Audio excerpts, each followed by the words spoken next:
FA3 exams ಬಂದೇ ಬಿಡ್ತು sir. Important questions ಇದೆಯಾ FA3 ಎಕ್ಸಾಮ್ ಅಲ್ಲಿ 20/20 ಸ್ಕೋರ್ ಮಾಡಲಿಕ್ಕೆ ಅಥವಾ ಮಿನಿಮಮ್ 15+ ಸ್ಕೋರ್ ಮಾಡಲಿಕ್ಕೆ ಇಂಪಾರ್ಟೆಂಟ್ ಕ್ವಶನ್ಸ್ ಇದೆಯಾ ಸರ್?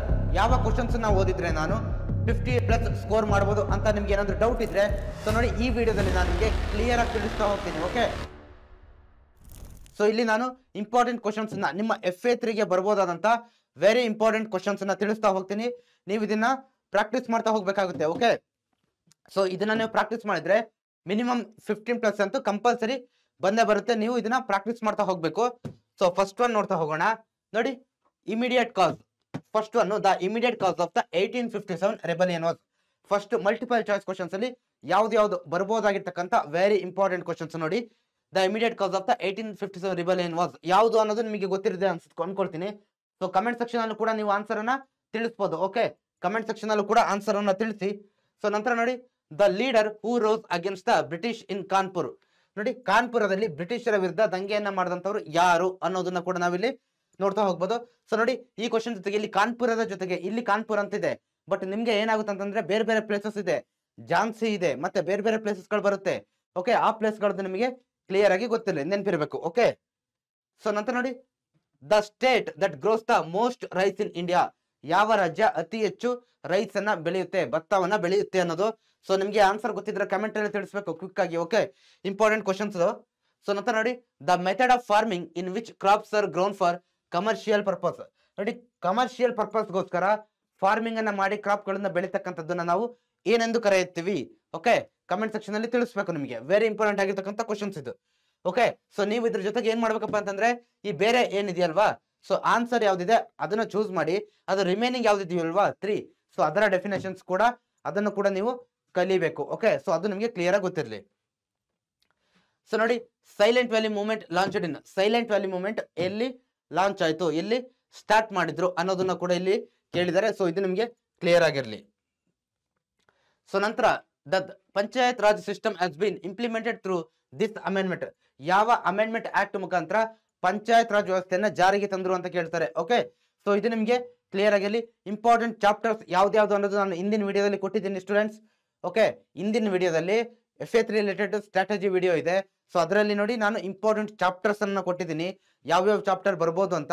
ಸೊ ಇಲ್ಲಿ ಕ್ವಶನ್ಸ್ ಮಾತ್ರ ಅಷ್ಟೇ ಮಾತ್ರ ನೀವು ಇಲ್ಲಿ ಡಿಸ್ಕಷನ್ ಮಾಡ್ತಾ ಇದೀವಿ. Okay, the United Nations adopted the Universal Declaration of Human Rights. ಯಾವಾಗ Universal Declaration of Human Rights ಅನ್ನ ವಿಶ್ವಸಂಸ್ಥೆ ಅಡಾಪ್ಟ್ ಮಾಡ್ಕೊಳ್ತು ಅಂತ ಕೇಳಿದ್ದಾರೆ. ಸೊ ಇದು ನಿಮಗೆ ಆನ್ಸರ್ನ ಕಮೆಂಟ್ ಸೆಕ್ಷನ್ ಅಲ್ಲಿ ಎಲ್ಲ MCQ ಕ್ವಶನ್ಸ್ಗೆ ನೀವು ತಿಳಿಸ್ತಾ ಹೋಗ್ಬೇಕಾಗುತ್ತೆ. ಓಕೆ, ಎಲ್ಲ MCQ ಕ್ವಶನ್ಸ್ಗೆ ನೀವು ಏನ್ ಮಾಡ್ಬೇಕು, ಕಮೆಂಟ್ ಸೆಕ್ಷನ್ ಅಲ್ಲಿ ಆನ್ಸರ್ನ ತಿಳಿಸಿ ಮತ್ತೆ ಅದಕ್ಕೆ ಪ್ರಿಪೇರ್ ಆಗ್ತಾ ಹೋಗಿ. ಓಕೆ, ವೆರಿ ಇಂಪಾರ್ಟೆಂಟ್ ಆಗಿರ್ತಕ್ಕಂಥದ್ದು. ಸೊ ನಂತರ ನೋಡಿ, 1 ಮಾರ್ಕ್ ಕ್ವಶನ್ಸ್ ಯಾವ್ದು ಬರ್ಬೋದಪ್ಪ 1 ಮಾರ್ಕ್ ಕ್ವಶನ್ಸ್ ಅಪ್ಪ ಅಂತಂದ್ರೆ FA3ಗೆ ನೋಡಿ, who led the Appiko movement. Appiko movement ಅನ್ನ ಸ್ಟಾರ್ಟ್ ಮಾಡಿದವ್ರು ಯಾರು? Who killed British officer at Barrackpore during the 1857 struggle. ಯಾರು ಏನೋ ಬ್ರಿಟಿಷ್ ಅಧಿಕಾರಿಯನ್ನ ಬರಾಕ್ಪುರದಲ್ಲಿ ಯಾರು ಸಾಯಿಸಿದ್ದು ಅಂತ ಕೇಳ್ತಾರೆ. ಓಕೆ, ನಂತರ what is land use. Land use ಅಂತಂದ್ರೆ ಏನು ಅಂತ ಕೇಳ್ತಾರೆ. When was the Indian National Congress was founded. ಭಾರತೀಯ ರಾಷ್ಟ್ರೀಯ ಕಾಂಗ್ರೆಸ್ ಯಾವಾಗ ಸ್ಥಾಪನೆ ಆಯ್ತು ಅಂತ ಕೇಳ್ತಾರೆ. Who declared the Swaraj is my birth right. Swaraj is my birth right, ಸ್ವರಾಜ್ಯ ನನ್ನ ಜನ್ಮಸಿದ್ಧ ಹಕ್ಕು ಅಂತ ಯಾರು ಹೇಳಿದ್ದು? ಸೊ ಇವಕ್ಕೂ ಕೂಡ ಈ 1 ಮಾರ್ಕ್ ಕ್ವಶನ್ಸ್ಗೂ ಕೂಡ ನೀವು ಕಮೆಂಟ್ ಸೆಕ್ಷನ್ ಅಲ್ಲಿ ಆನ್ಸರ್ ಅನ್ನ ತಿಳಿಸ್ತಾ ಹೋಗಿ. ಓಕೆ, ವೆರಿ ಇಂಪಾರ್ಟೆಂಟ್ ಆಗಿರ್ತಕ್ಕಂಥ questions. What is decentralisation of power. So then ನೋಡಿ, what is means by entrepreneurship. So ಇಷ್ಟು ಕ್ವಶನ್ಸ್ ಅನ್ನ ಏನ್ ಮಾಡ್ತಾರೆ ನಿಮ್ಗೆ ಕೇಳ್ತಕ್ಕಂಥ ಚಾನ್ಸಸ್ ತುಂಬಾ ಜಾಸ್ತಿ ಇರುತ್ತೆ 1 ಮಾರ್ಕ್ ಕ್ವಶನ್ಸ್ ಅಲ್ಲಿ. ಓಕೆ, 1 ಮಾರ್ಕ್ ಕ್ವಶನ್ಸ್ ಅಲ್ಲಿ. ಸೊ ಆಮೇಲೆ ಕ್ಲಿಯರ್ ಇರಲಿ. ಸೊ ಈ ಕ್ವಶನ್ಸ್ ನಿಮಗೆ ಕೇವಲ FA3ಗೆ ಅಷ್ಟೇ ಅಲ್ಲ, ನಿಮಗೆ ಫೈನಲ್ ಎಕ್ಸಾಮ್ಗೂ ಏನೋ ಪ್ರಿಪೇರ್ ಆಗ್ಲಿಕ್ಕೆ ತುಂಬಾ ಹೆಲ್ಪ್ ಆಗ್ತವೆ. ಓಕೆ, ನೀವು ಮಿಸ್ ಮಾಡೋಂಗಿಲ್ಲ.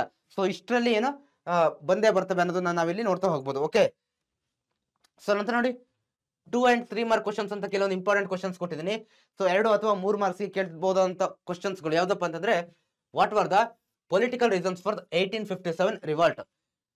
1857 ದಂಗೆಗೆ ರಾಜಕೀಯ ಕಾರಣಗಳು ಏನೇನಾಗಿದ್ವು ಅನ್ನೋದನ್ನ ಕೇಳಿದ್ದಾರೆ. Okay, which are the cropping seasons in India. So ಭಾರತದಲ್ಲಿ ಇರ್ತಕ್ಕಂಥ ಕ್ರಾಪಿಂಗ್ ಸೀಸನ್ಸ್ ಯಾವ್ದು ಅಂತ ಕೇಳ್ತಾರೆ. ಸೊ ಇದನ್ನ ನೀವು ಪ್ರಿಪೇರ್ ಆಗ್ಬೇಕು.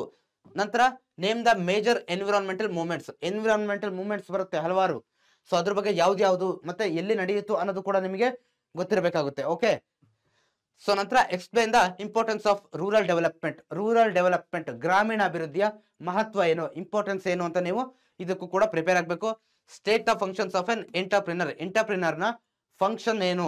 ಸೊ ನಂತರ explain the role of non cooperation movement in the freedom struggle, ಸ್ವಾತಂತ್ರ್ಯ ಹೋರಾಟದಲ್ಲಿ ನಾನ್ ಕೋಪರೇಷನ್ ಮೂವ್ಮೆಂಟ್ ನ ಪಾತ್ರ ಏನು ಅನ್ನೋದನ್ನ ಕೂಡ ನಿಮಗೆ ಕೇಳ್ತಾರೆ. ಓಕೆ, ಈ ಇಷ್ಟು ಕ್ವಶನ್ಗಳು, ಈ 6 ಕ್ವಶನ್ಸ್ ಇದೆಯಲ್ಲ, ಇದನ್ನ ನೋಡಿ ನಿಮಗೆ 2 ಅಥವಾ 3 ಮಾರ್ಕ್ಸ್ ಗೆ ಕೇಳ್ತಕ್ಕಂಥ ಚಾನ್ಸಸ್ ತುಂಬಾ ಜಾಸ್ತಿ ಇದೆ. ಓಕೆ, ಸೊ ಇದು ನಿಮಗೆ ಕರೆಕ್ಟ್ ಆಗಿ ಗೊತ್ತಿರಲಿ. ಸೊ ನಂತರ ನೋಡಿ 4 and 5 ಮಾರ್ಕ್ಸ್ ಕ್ವಶನ್ಸ್. ಓಕೆ, ಯಾವ್ದಾದಪ್ಪ ಅಂತಂದ್ರೆ ವೆರಿ ಇಂಪಾರ್ಟೆಂಟ್ ಆಗಿರ್ತಕ್ಕಂಥದ್ದು ನೋಡಿ. Explain the role of moderates in the freedom struggle. So ಸಾಮಾನ್ಯವಾಗಿ ಈ 4 ಹಿಸ್ಟ್ರಿ ಮತ್ತೆ ಜಿಯೋಗ್ರಫಿಯಿಂದ 4 ಮತ್ತೆ 5 ಮಾರ್ಕ್ಸ್ ಕ್ವಶನ್ಸ್ ಬರ್ತಕ್ಕಂಥ ಚಾನ್ಸಸ್ ಇರುತ್ತೆ. ಆ ಹಿಸ್ಟ್ರಿ ಮತ್ತೆ ಜಿಯೋಗ್ರಫಿಲಿ ಬರ್ತಕ್ಕಂಥ ಚಾಪ್ಟರ್ ಗಳಿಂದ. ಓಕೆ, ಸೊ ನೋಡ್ತಾ ಹೋಗಿ ಮಾಡರೇಟ್ಸ್ ಗಳ ಪಾತ್ರ ಏನು, ಫ್ರೀಡಮ್ ಸ್ಟ್ರಗಲ್ ಅಲ್ಲಿ ಮಾಡರೇಟ್ಸ್ ಗಳ ಪಾತ್ರ ಏನು ಅನ್ನೋದನ್ನ ಕೇಳ್ತಾರೆ. ಸೊ ನಂತರ what were the reasons for the failure of the 1857 Revolt, 1857 ದಂಗೆಯ ವಿಫಲತೆಗೆ ಕಾರಣಗಳು ಏನು ಅನ್ನೋದನ್ನ ಕೂಡ ನಿಮ್ಗೆ ಇಲ್ಲಿ ಕೇಳ್ತಾ ಹೋಗ್ತಾರೆ. ಇದು ಇಂಪಾರ್ಟೆಂಟ್ ಕ್ವಶನ್ಸ್ ಆಗಿದೆ. ಸೊ ನಂತರ what are the factors that determine the cropping pattern in India. So ಭಾರತದಲ್ಲಿ ಏನು ಕ್ರಾಪಿಂಗ್ ಪ್ಯಾಟರ್ನ್ ಮೇಲೆ ಪ್ರಭಾವ ಬೀರ್ತಕ್ಕಂಥ ಅಂಶಗಳು ಯಾವ್ದು ಅನ್ನೋದು ಕೂಡ ಕೇಳ್ತಾ ಹೋಗ್ತಾರೆ. ಓಕೆ, ಸೊ ನಂತರ ಲಾಸ್ಟ್ ಒನ್ ನೋಡಿ, draw the outline map of India and mark the following places. Okay, ಈ ಪ್ಲೇಸ್ ಗಳನ್ನ ನಿಮ್ಮ FA3ಗೆ, ಓಕೆ, ನಿಮ್ಮ FA3ಗೆ ಇರ್ತಕ್ಕಂಥ ಚಾಪ್ಟರ್ಸ್ ಗಳಲ್ಲಿ ಸೊ ಮ್ಯಾಪ್ಗೆ ಯಾವ್ದನ್ನ ಕೇಳ್ಬೋದಪ್ಪ ಅಂತಂದ್ರೆ ನೋಡಿ, ಮಿನರಲ್ ಮತ್ತೆ ಎನರ್ಜಿ ರಿಸೋರ್ಸಸ್ ಚಾಪ್ಟರ್ ಇದೆಯಲ್ವಾ, ಯಾವ್ದು ಹೇಳಿ, ಮಿನರಲ್ ಅಂಡ್ ಎನರ್ಜಿ ರಿಸೋರ್ಸಸ್. ಆ ಚಾಪ್ಟರ್ ಇಂದ ನೋಡಿ ದಿಗ್ಬಾಯಿ, ಅಂಕಲೇಶ್ವರ, ಬಾಂಬೆ ಹೈ ಮತ್ತೆ ಕೈಗಾ, ಈ 4 ಪ್ಲೇಸ್ಗಳು ತುಂಬಾ ಇಂಪಾರ್ಟೆಂಟ್ ಆಗಿರೋದು. ಇವುಗಳು ಎಲ್ಲಿ ಬರ್ತಾವ ಅನ್ನೋದು ನೀವು ಆ ಮ್ಯಾಪ್ ನೋಡಿ ಪ್ರಾಕ್ಟೀಸ್ ಮಾಡ್ಬೇಕಾಗುತ್ತೆ. ಓಕೆ, ಸೊ ಸ್ಟೂಡೆಂಟ್ ಇದಿಷ್ಟು ಏನು 4 to 5 mark questions. Okay, so ಎಲ್ಲಾ ಕ್ವಶನ್ಸ್ ನಾನು ಕೊಟ್ಟಿದ್ದೀನಿ. ಸೊ ಇವನ್ನ ಮಿಸ್ ಮಾಡ್ಲಿಕ್ಕೆ ಹೋಗ್ಬೇಡಿ. ಓಕೆ, 15+ ಮಾರ್ಕ್ಸ್ ಅಂತೂ ಬಂದೇ ಬರುತ್ತೆ. ಓಕೆ, ಪ್ರಾಕ್ಟೀಸ್ ಮಾಡ್ತಾ ಹೋಗಿ, ಪ್ರಾಕ್ಟೀಸ್ ಮಾಡಿ. All the best students. Thank you.